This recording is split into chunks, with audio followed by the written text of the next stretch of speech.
What's up, everybody, and welcome to today's episode of Learning from the Pros. Joining me today is Diego Oquendo, who is the head of marketing at Catalyst Consulting. Diego, welcome. Hey Silvio, thank you so much for having me today. It's a pleasure finally meeting from a lot of time on LinkedIn. So I'm super excited. Yeah, me too, 100%. So Diego is going to be sharing today his top 10 tips for scaling Google Ads and demand capture. So really excited to dive into your tips today. Diego, why don't you just start us off by just kind of giving a quick background on yourself and your experience in performance marketing? Awesome. Yeah. So basically, I joined a Catalyst about a year ago now.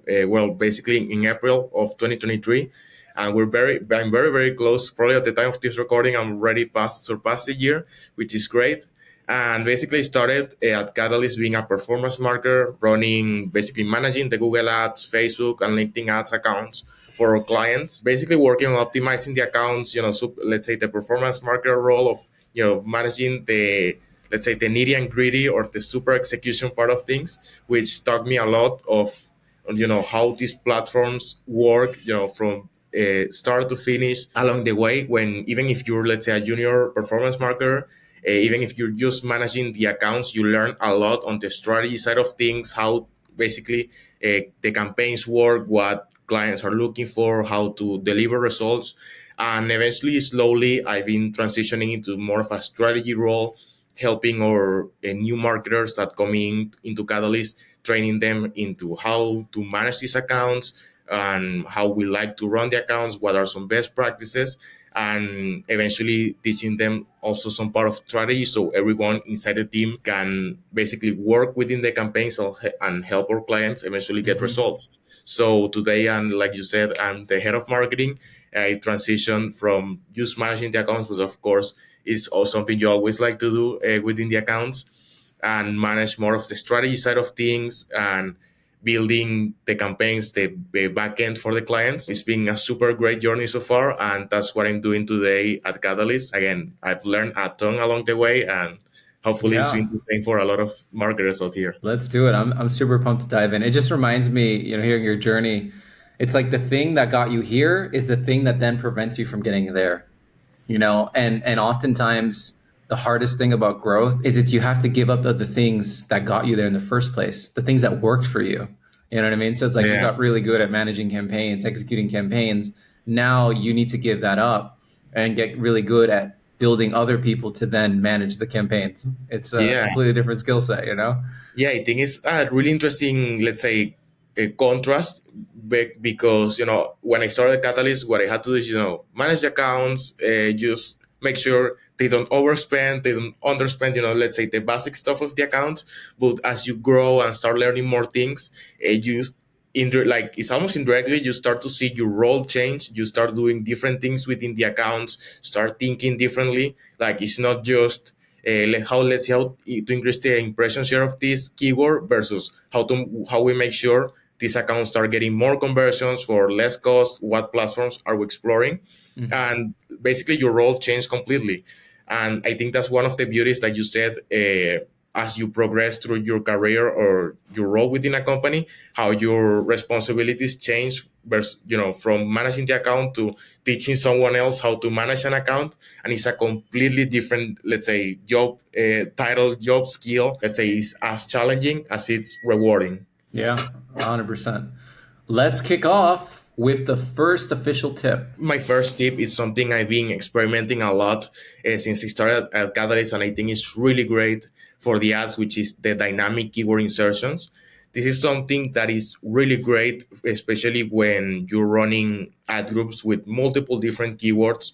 And I think there's a lot of value here because one of the best practices we usually like to do is, the first headline should be very close to the keyword. It should be very in line with what the person is searching for. But when you have ad groups with multiple keywords, within, let's say, within the same theme, it can happen that let's say the ad copy favors a keyword versus the other ones, and Google might see this and say, the relevancy of this ad might not be as great because you're not covering all of the keywords specifically, and you might end up not only losing quality score, but also your CTRs of the ads can change. Because if one of the examples I shared is that if you're targeting, let's say, an ad group saying demand generation software and AVM demand gen software, if your copy, you're using dynamic keyword insertion, whenever someone searches for demand generation software, that's the headline that will appear on the ad. And if someone searches AVM demand gen software, or a shorter variation, that's what will appear on the ad.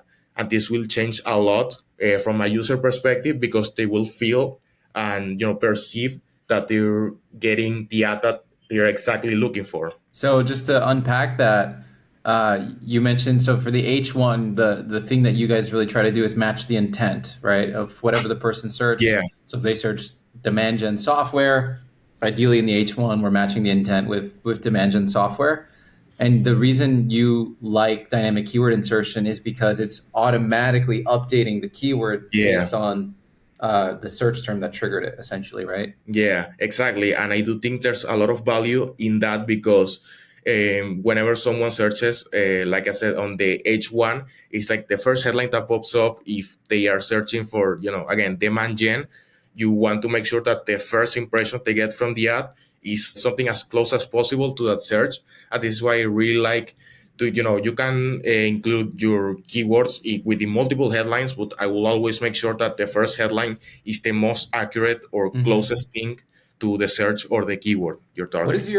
What's your experience been in terms of results with dynamic keyword insertion? Is it commonly good, like, or I should say better than just like static text? Like, do you guys find yourself Yeah, always using it, or is it like certain situations? yeah, I will say is as an improvement. Is not a game changer where you will see your CTRs double or triple. But the difference is, let's say, if you get a 1% or a 2% increase in CTR from using dynamic keyword insertion, you're getting an extra click out of 100, or two extra clicks, which makes a huge difference in my opinion, because this will only not only increase the amount of total people clicking on your ad, although Google charges you by the click and not impression. So you're quote unquote getting more expensive campaigns, but more people are visiting your landing page. CTR, as black box of, even if it's kind of a black box, the quality score measures that Google uses, having a higher CTR definitely helps with that. Again, I will say dynamic keyword insertion is more of an addition or an extra, something you can test within your campaigns. For example, you can A/B test it versus a static headline. But I really like it when you have multiple keywords, let's say within a same team, but the text is very different within an ad group. And with dynamic keyword insertion, you can increase the relevancy quite a bit. For tip number two, is something I've seen a lot when auditing campaigns. Well, basically, a lot of the tips are kind of we'll say, compilation of mistakes I see when auditing accounts. So I think all of these can be really helpful. And the number two is don't sleep on the buys and location bid modifiers. I know you also made some carousels and content around this, which I think there's a huge value in this, because I don't really like making huge assumptions. But for example, for B2B SaaS, for most cases I've seen, is that a lot of the devices that you target within Google Ads don't have a lot of quality traffic or high conversion rates, versus, for example, often, again, this is what I see. There are some exceptions for sure, but for example, the traffic coming from tablet is often not as good versus someone searching from computer. Like the intent is I feel completely like different. it's so common. It's safe to say it's not as good. Like, I know you're putting the disclaimer, but like, let's be real. If you Yeah, guys are listening to this, like, how's your tablet performing? I think we can all collectively agree it's not very yeah, good. yeah. I just want to make sure, because I know there's 1 in 1 million Yeah, in, yeah, no, it's good. It's but good. like, It's good. if if I want to make it, for clients, all of them, we have excluded tablet, because honestly, it's not really good traffic. And also with mobile, I will say, to twist it, I will say desktop almost always has the best traffic, because it's the person sitting on their computer desk searching for something, versus someone on their phone that has TikTok on one on one tab, and it has Instagram, then Google. Yep. The intent is completely different. So I will say you have to make sure that your devices check the conversion rates often, because if you want to make sure that you redirect your ads to the best quality traffic, and same with location. If you're targeting, for example, the US, this is not as applicable because you can only change within this location. But if you're targeting multiple states, for example, or multiple countries, you can adjust the bids to target the countries with the highest cost per lowest cost per conversion, highest conversion rate, or if you want to increase the impression share, for example, within a specific location, this is something you can definitely do to improve the results of your campaigns. Do you have any tips for people listening to this around how they should go about like deciding on the modifier amount and the percentage?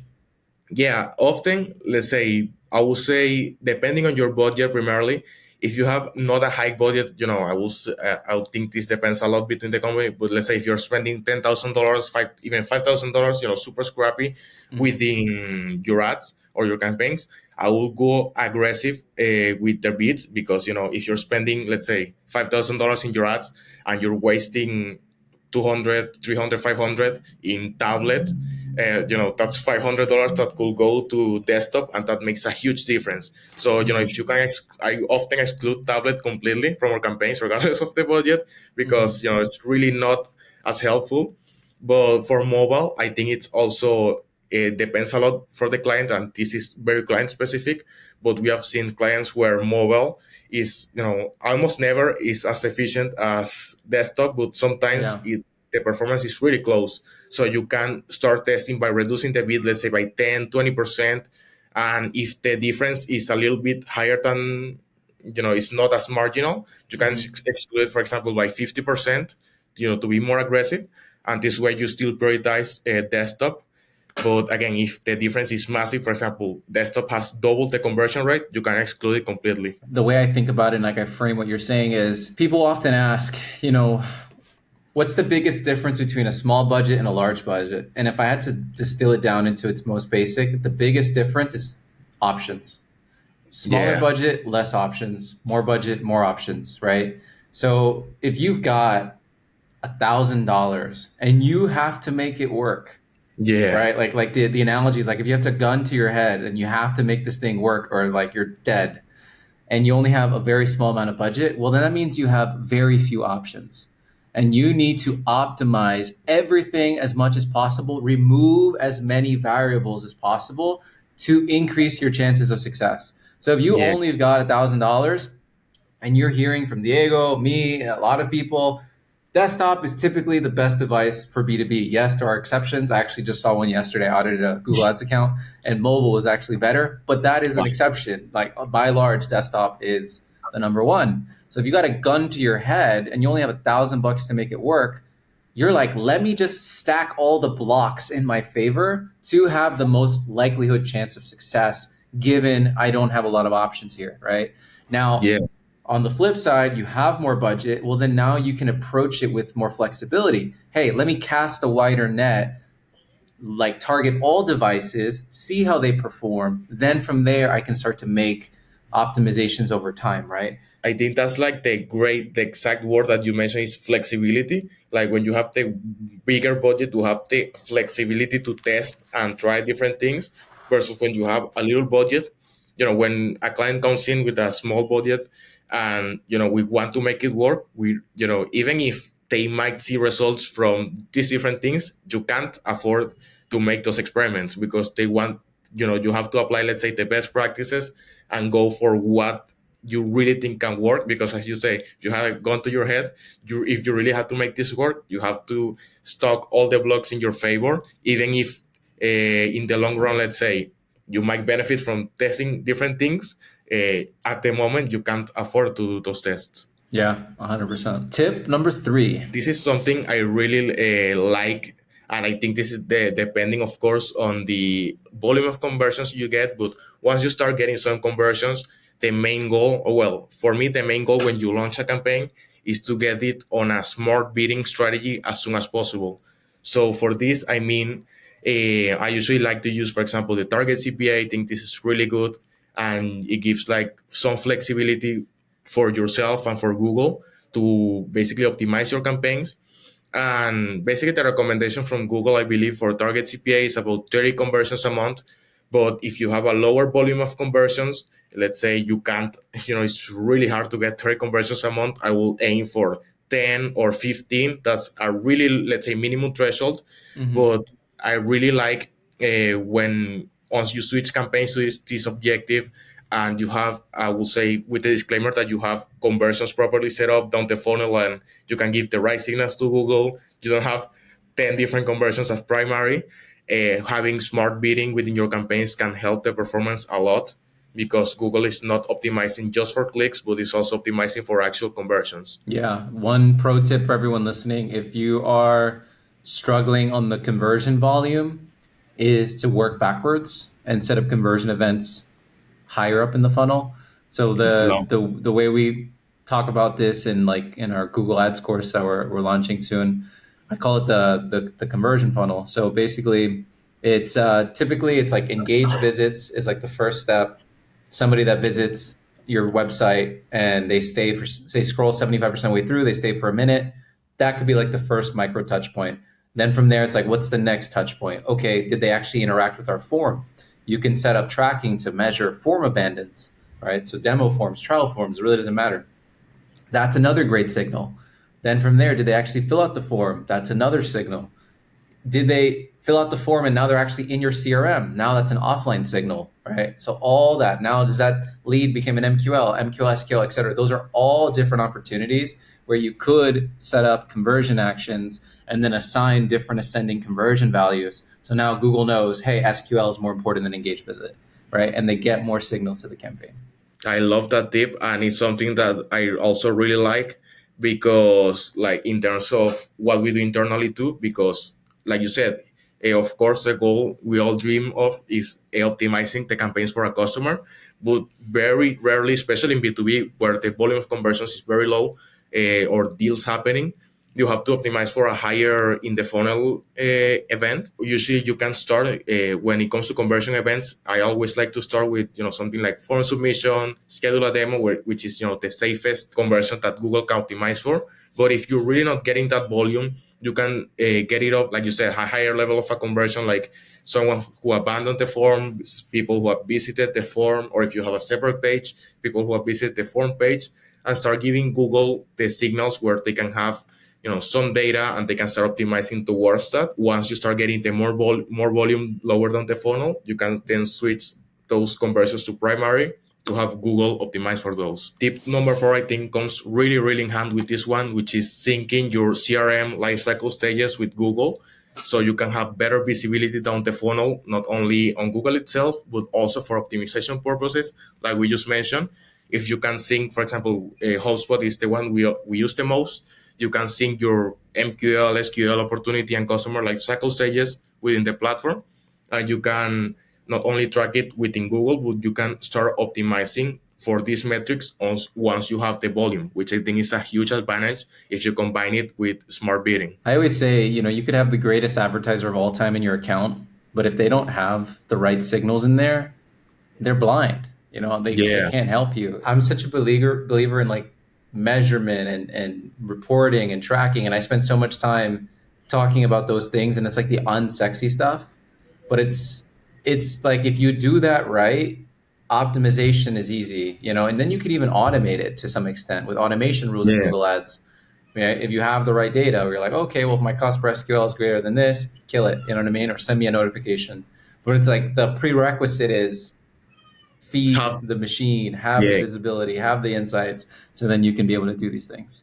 Yeah, and I think that's a mistake I've also made in the past, where we had clients, with not the best visibility down the funnel. The problem is, for example, once we had that visibility, is that, for example, we were for a client, we were optimizing for cost per lead. That's the visibility that we had. Cost per conversion, yeah, we got a lower cost per conversion. That's great. It's the cost per conversion in Facebook is lower than Google, but then once we had the visibility on the funnel, we realized that, for example, Surprise. yeah, surprise, Google is bringing the customers, and we were thinking about killing Google because Facebook had a lower cost per conversion.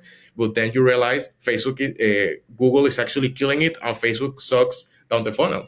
So Hmm. that's part of the reason why I think visibility is a must-have within your campaigns, because you might encounter some surprises when if you only optimize for, let's say, cost per lead or higher in the funnel signals. Yeah, 100%. Tip number 5. This might be already a best practice, but unfortunately I see it a lot, is if you ever have the opportunity to run broad match, pass on it, because it's not a secret for us marketers that every time you get in a Google rep call, this is the almost a must-have recommendation is to run broad match.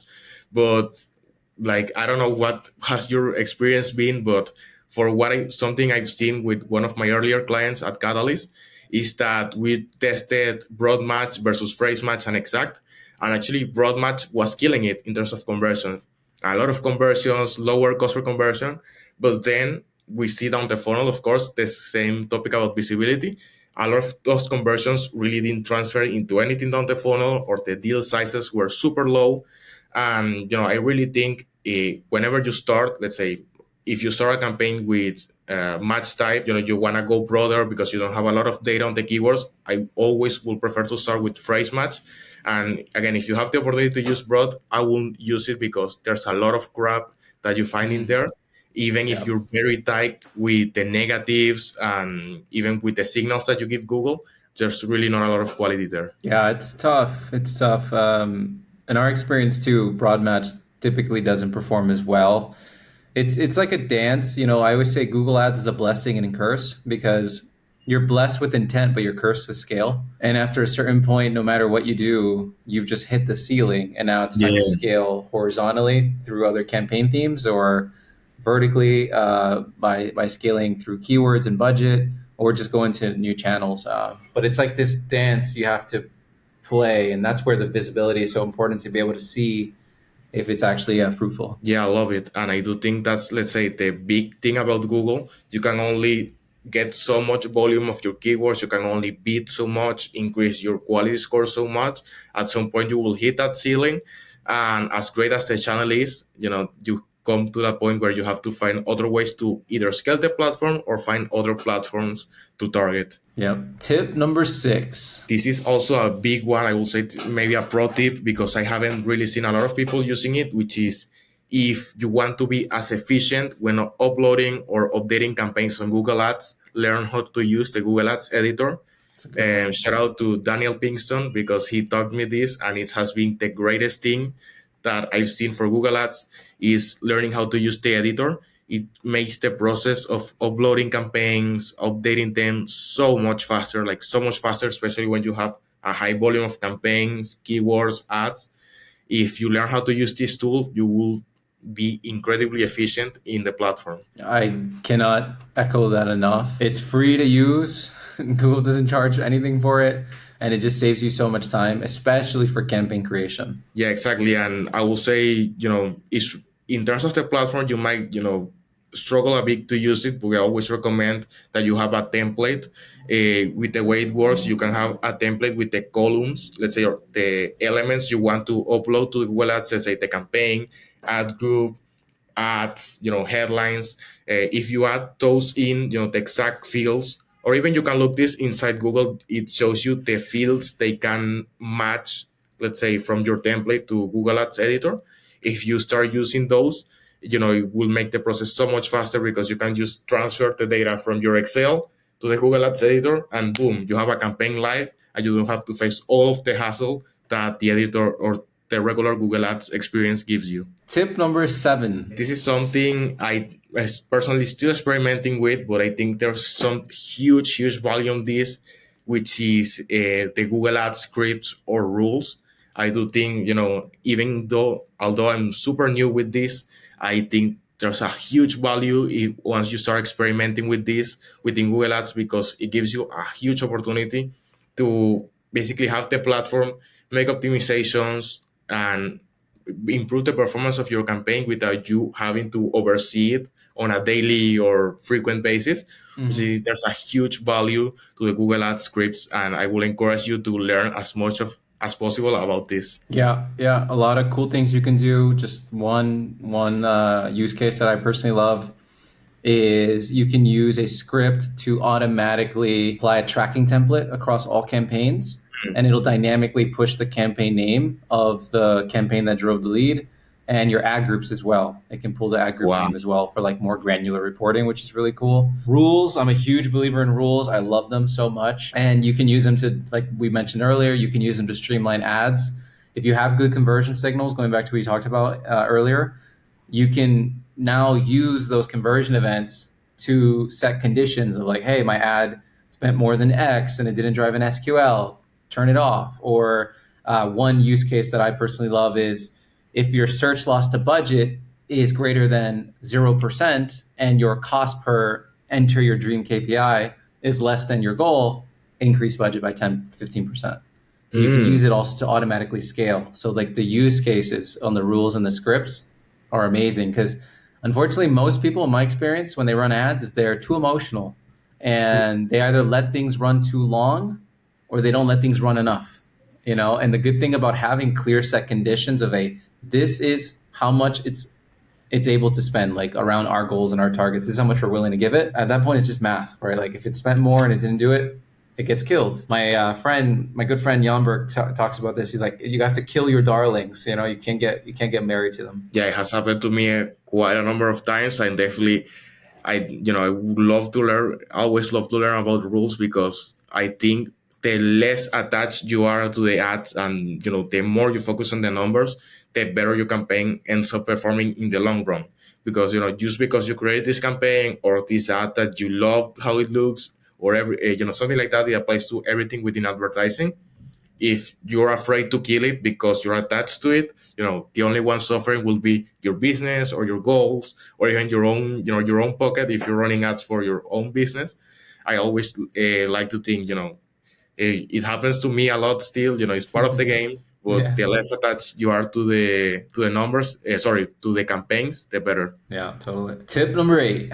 Oh, this is a big one that I've seen from accounts spending $5,000 to $500,000 a quarter or $100,000 a month, which is quite some good money. You can buy a Ferrari with that amount of money, so it's quite a lot. So this is something I've seen a lot in audits, which is if you're prioritizing search campaigns on Google, is make sure please that you're excluding search partners and display network from your campaign settings, because as much as Google tells you that you if you spend $1,000 more you will get 0.05% more conversions, really that's not worth it for your campaigns. There's really not a lot of quality traffic you're going to get, and even similar to LinkedIn Audience Network, it will end up sucking a lot of your budget without you realizing it. And even if it appears that it's getting conversion, the quality is often not there. Yeah, the display network one specifically is a nightmare. It just, yeah, I mean, it's a black box. You don't really know where your ads appeared, right? The ad itself is horribly rendered on the placement because it's text and an image extension. And Yeah. then in addition to that, you have all these additional impressions added on top of your search campaign. So what that's doing is it's hurting your overall click-through rate on the campaign. And because your overall click-through rate is low on the campaign, which is reflected on the ads, that means your expected click-through rate is now more likely to be below average. And if your expected click-through rate is below average, that means your quality score is going to tank. If your Yeah. quality score tanks, that means your ad rank gets impacted. If that gets impacted, now you're paying more per click, you're getting less visibility. It's just a losing proposition. Yeah, I haven't thought about it that way, but that's the perfect explanation. Like, even if it doesn't appear as harmful in the beginning, it really affects the quality of your ads, the performance, and Google. Even if they recommend it to you all the time, they will punish you for it. Really, most of the recommendations from Google are not really helpful because they just optimize at the super surface level within the platform and not for the benefit of your business within the down funnel metrics. So this is why you have, not all recommendations are bad, but you have to take it with a super grain of salt. Yeah, 100%. Tip number 9. Oh, I like this one also. This is one more at the landing page level. If you're using ad group or team specific landing pages, there is something we usually like to do internally at Catalyst. Install some form, or this can apply even if you're using a regular landing page or even homepage. Install some form of behavior analysis tool like Hotjar. these different pages so you can identify what gaps you might have on these landing pages so you can address them and increase conversion rates. Like for example, you might see you have a huge bounce rate within your ads, but you really have no insight without a tool like this into what might be happening. You might say, oh, it's the copy, should we change the form, should we move the testimonials to the top, should we change the form Hmm. to the top, should we I make love the this tip schedule a so demo, much. Yeah. yeah. So we make the schedule demo button bigger. You won't Hmm. have this insight without a tool like, for example, Hotjar or any other tool like this. Yeah, yeah. This is such a big tip because for those of you listening, have you ever been in that situation with your Google ad campaigns where you look at your search terms report and it looks pretty good quality wise, like search terms are close to the keyword that triggered, and like everything looks good, like nothing crazy, you know what I mean? Like you're pretty dialed in and you're not getting any conversions. And now it's like, well, there's a conversion issue, of course, because the quality of the side of the traffic is good. And then you look at your landing page, you're like, well, how do I improve this thing? And it's like, you know Mhm. what I mean? You're just like, you have nothing to go off of. So having a tool like this, a behavior analytics tool, is so valuable because to your point, you can see session recordings. It never gets old. Whenever I look at session recordings, like it's always so cool because you can see, and then you can't see the person, of course, if you guys have ever done it, but you can see them scrolling through your page and clicking through your website, and they also have like the ability to skip through like dead space because sometimes people Yeah. land and then they like go, I don't know, do something and then they come back. So yeah, it's a such a valuable exercise looking at those session recordings. I totally agree. Yeah, and I think it's so valuable not only for to improve your landing pages, but also for learning more about your customer. Like you can directly see, of course, not them, but you can see what they're looking at. How privacy compliance, of Uh-huh. course. You can see them searching what they're actually looking for. You might say, a lot of people spend time reading this or watching this video. It means the messaging might be hitting. This might be a good piece of the section of the landing page. Maybe we can move it higher. Maybe we can leverage this messaging more on the page. This is what people care about. They're clicking on the logo in the landing page as it's not driving them Yeah, somewhere. that's a big one. Yeah, Let's yeah. add the navigation to the homepage. Uh-huh. All of this is super great insights that I would say is really a must-have within your page because you can optimize everything you can at the Google Ads level. If your landing page sucks, you're getting no conversions. Yeah, I just had one of our clients, they just updated their landing page, so we built this new landing page for them. And like the landing page we built, it's good, but I wouldn't say it's like out of this world. It just follows like fundamentals, etc. Yeah. And it's only been live for 10 days, but we've seen a 600% lift in demos, Wow. which is insane. And like it's basic page, you know what I mean? But it just follows like best practices, strong hero section. And a lot of times I think folks listening and just my experience working with customers is we're always looking for like this huge thing where it's like, what is that channel tactic combination that I haven't That heard of one that's going thing. to, yeah, that one thing that's going to just like, and sometimes there are things like that, but oftentimes it's a lot of the little small unsexy things that you stack up together. It's the things that you know you should be doing but you're not, that really make the difference. Yeah, and I think the beauty of marketing in general is that there's small optimizations everywhere. You can make change a word in your headline and can shoot up your conversion rates. You can make a small change in your, for example, in your bidding in your campaign, or you add this negative keyword, and now all of a sudden you don't waste a lot of money. You're now showing up for more searches. I think the beauty of marketing is a lot of small actions compiled together into this one big thing. And this is why I usually, we can give the tips, we can give the ideas, but often, it's really a matter of learning, slowly improving your campaigns, what goes wrong, what goes well. And as you stack things up, things get better, and that's how you end up improving. Yeah. I mean, it's not even in marketing, in life, it's that way. Yeah, 100%. There's always parallels, right? Yeah. Yeah, I always tell my team because I'm like huge on experimentation. I always tell them everything is an opinion until you've backed it up with data, and then it becomes your fact.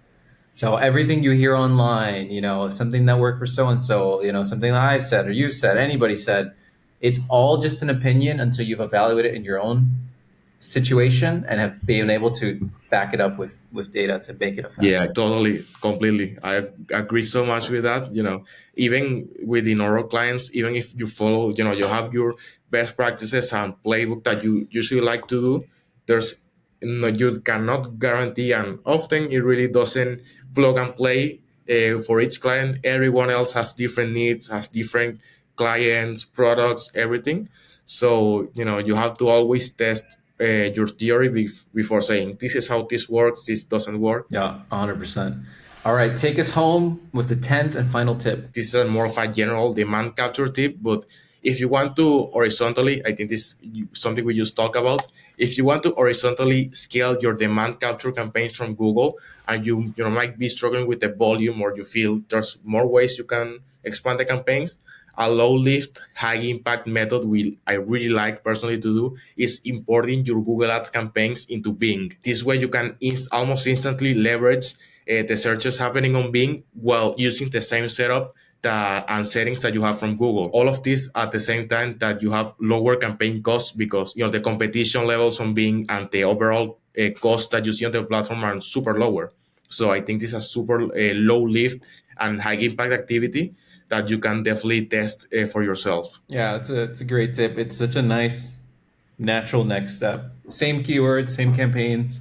You can migrate them into Bing and just now you're accessing Bing's network. So now you're showing up on Bing, Microsoft Edge, things like DuckDuckGo, Ask Jeeves, like all these different, third-party search engines that are part of Yeah. their search network. Yeah, and lastly, I have a bonus tip, which is something I made a big mistake on, is that more impressions share is not always good if it means that your cost per lead will be higher.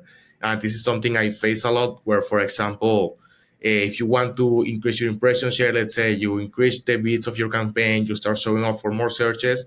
And something that happened to me recently is, for example, we got higher, like almost doubled impression share. And I was like, whoa, this is great. We even had higher conversion rates, but the cost per conversion of the campaigns increased. So I'm like, what happened here? Then I realized, for example, the cost per click is way higher than it was last month. And although, the in-platform metrics increase, I show up and we are showing up for more searches. We have more conversions, higher conversion rate. The efficiency was lost in the process. So I will always make sure, of course, this is within your goals when you're optimizing for a KPI.